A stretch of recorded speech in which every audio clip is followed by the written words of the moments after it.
साधना की शादी को अभी हफ्ता भर भी नहीं बीता था।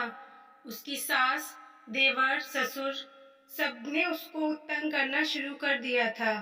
बात बात पर दहेज न लाने का ताना मारा जाता था।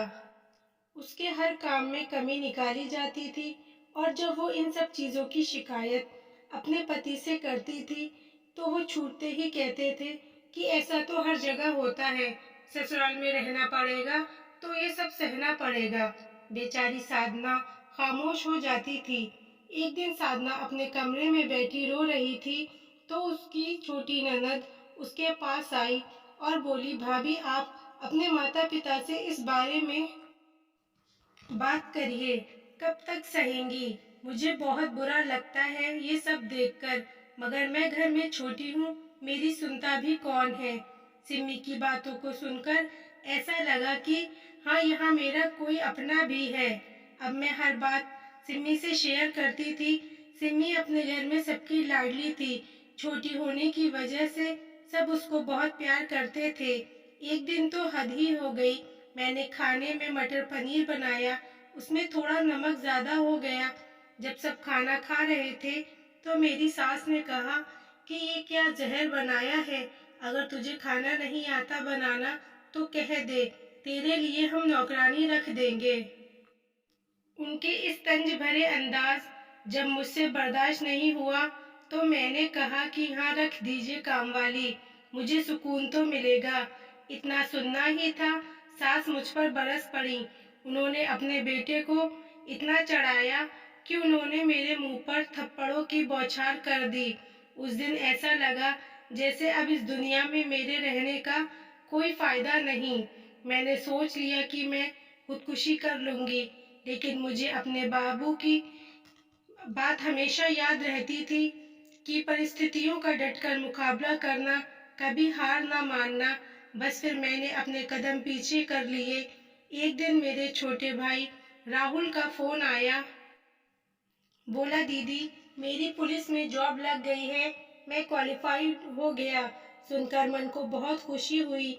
मेरी ननद भी बहुत अच्छी थी। मैंने सोचा क्यों ना इसे मैं अपनी भाभी बना लूं।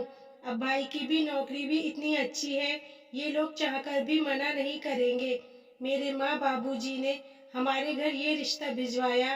सासू माँ और मेरे ससुराल वाले चाहकर भी इस रिश्ते को मना नहीं कर सके, क्योंकि मेरा भाई बहुत ही सीधे स्वभाव का था, किसी गलत फेल में नहीं था। मगर इस शादी को लेकर मेरे दिमाग में कुछ अलग ही चल रहा था। मुझे पिताजी की बातों का पालन कर रही थी कि हर परिस्थिति का समझदारी से मुकाबला करना चाहिए। हाथ पर हाथ रखकर बैठने से कुछ नहीं होता। आखिर मेरे भाई और मेरी ननद दोनों का रिश्ता पक्का हो गया और शादी भी हो गई। मेरे माता पिता और भाई मेरी ननद को बहुत अच्छा रखते थे, मगर एक दिन मेरी ननद घर रोते रोते आई और अपनी माँ पिता से कहा कि आपने कहाँ कर दी मेरी शादी।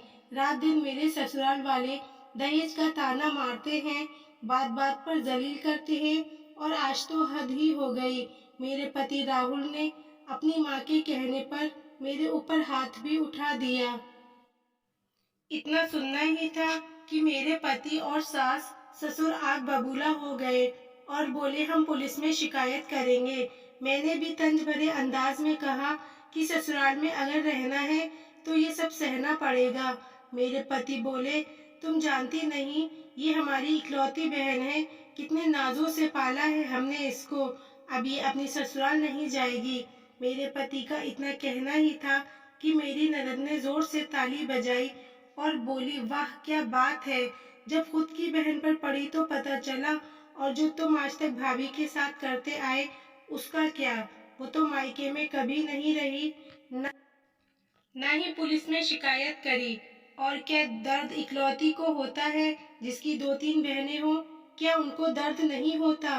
मैं आज तक चुप थी, मगर अब चुप नहीं रहूंगी। मेरे ससुराल वालों जैसा कोई नहीं है। इंसान कैसे होते हैं, आ जाना और देख लेना आप लोग। और हाँ, मैं अपनी ननद को लेकर जा रही हूँ और पुलिस में शिकायत भी करूंगी। ऐसा आप ही लोग कह रहे थे ना, ये सारा प्लान मैंने और मेरी ननद ने बनाया था ताकि ससुराल वालों की आंखें खुले। सबने मुझसे माफ़ी मांगी और आज सब प्यार और खुशी से रह रहे हैं।